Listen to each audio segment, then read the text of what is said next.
अस्सलाम वालेकुम। Mohammad Iqbal Khan, advocate from Iqbal international law services, एक नया लीगल टॉपिक के साथ, एक नया लीगल लेक्चर के साथ। आज का जो हमारा लीगल लेक्चर है वो है प्री ट्रायल थ्रू अटॉर्नी। देखिए, फैमिली केसेस में प्री ट्रायल जो होता है यानी रिकंसिलेशन की प्रोसीडिंग होती है फैमिली कोर्ट में, फैमिली मैटर्स में। फॉर एग्जाम्पल खुला का केस फाइल हुआ है तो जवाब आ गया, हस्बैंड को नोटिस गया तो हस्बैंड ने जवाब फाइल कर दिया, और उसके बाद कोर्ट रिकंसिलेशन, कोर्ट की पहली जो कोशिश होती है कि इस घर को बचाया जा सके, प्रोसीडिंग को रिकंसाइल किया जा सकता है। हस्बैंड और वाइफ को बिठा के रिकंसिलेशन कोर्ट करती है कि अगर कोई रास्ता बनता है तो दोनों की सुलह करा दी जाए, दोनों को घर बचा दिया जाए। लेकिन अगर मजबूरी है, नहीं, वाइफ किसी सूरत में नहीं रहना चाहती, किसी दोनों पार्टी किसी पॉइंट पर इत्तेफाक नहीं करती, तो उस सूरत में फिर कोर्ट मजबूर हो जाती है खुला ग्रांट करने के लिए। अब केस हमने फाइल किया, केस फाइल करने के बाद या वाइफ जो थी वो आउट ऑफ पाकिस्तान थी, उसने किसी को पावर ऑफ अटॉर्नी दी और पावर ऑफ अटॉर्नी के थ्रू हमने वो केस फाइल किया, खुला का केस फाइल किया। अब प्री ट्रायल हो रही है, तो क्या pre trial power of attorney के थ्रू हो सकती है, यानी रिकंसिलेशन का प्रोसेस पावर ऑफ अटॉर्नी के थ्रू किस तरीके से होगा। देखिए, पर्सनल अपीयरेंस जरूरी नहीं है कि वाइफ पर्सनली तौर पर उस केस में हाजिर हो और रिकंसिलेशन में हिस्सा ले।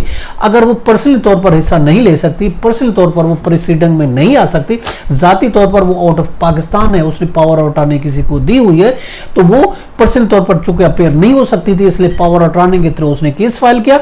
अब बात आ गई रिकंसिलेशन के लिए, तो रिकंसिलेशन भी of course through power of attorney हो सकती। जरूरी नहीं है कि वाइफ को कंपेल किया जा सके, नहीं आपका केस तो फाइल हो गया, अब रिकंसिलेशन के पर्सनली तौर पर अपेयर हो, ऐसा कुछ नहीं है। उसको ये पर्सनली अपीयरेंस ऑब्लिगेटरी है, मैंडेटरी नहीं है, याद रखें, ऑब्लिगेटरी है, मैंडेटरी नहीं है। उसको फोर्स नहीं किया जा सकता कि आप लाजमी ही इस रिकंसिलेशन प्रोसेस में हिस्सा लें।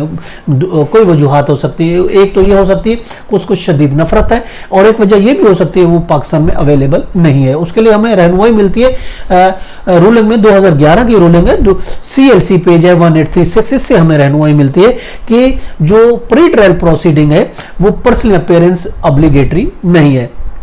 Personal appearance for reconciliation is directly है, एक डायरेक्शन तौर पर है, मैंडेटरी नहीं है।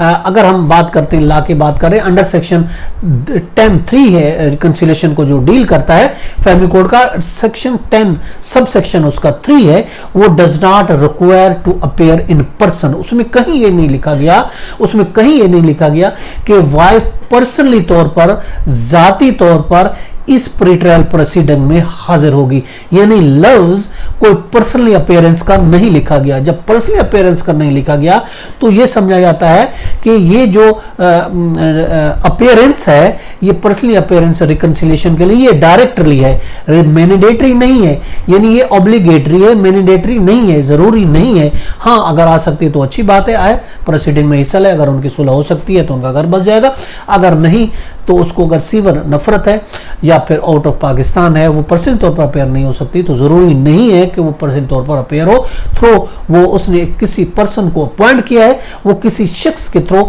वो किसी अपने पावर ऑफ अटॉर्नी के थ्रू, किसी स्पेशल जो उसने अपना एजेंट मुकर्रर किया है, जो उसने किसी को ऑथोराइज मुकर्रर किया है, तो उसके थ्रू ये रिकंसिलेशन हो सकती है। वो उसकी जगह, उस लेडीज की जगह कोर्ट में अपेयर हो सकता है, उस प्री ट्रायल के प्रोसीडिंग में, जो रिकंसिलेशन के प्रोसीडिंग है उसमें वो अपेयर हो सकता है। इससे हमें रहनुमाई मिलती है, बहुत से केस ला है वो हम कोट कर रहे हैं। 2011 है YLR पेज 3034 है, और इसके अलावा PLDA 1917 इन लाहौर है पेज 217 है, और इसके अलावा 2011 है CLC पेज है 1836 है, और इसके अलावा 1981 है SCMR सुप्रीम कोर्ट है पेज 395। इन सब से हमें रहनुमाई मिलती है कि जो पर्सनल अपीयरेंस है वो ऑब्लिगेटरी है, डायरेक्टरी है, जबकि मैंडेटरी नहीं है। ये था हमारा आज का टॉपिक। इसके साथ हमें इजाजत दे, कल एक नए टॉपिक के साथ, एक नए टॉपिक के साथ फिर मिलेंगे।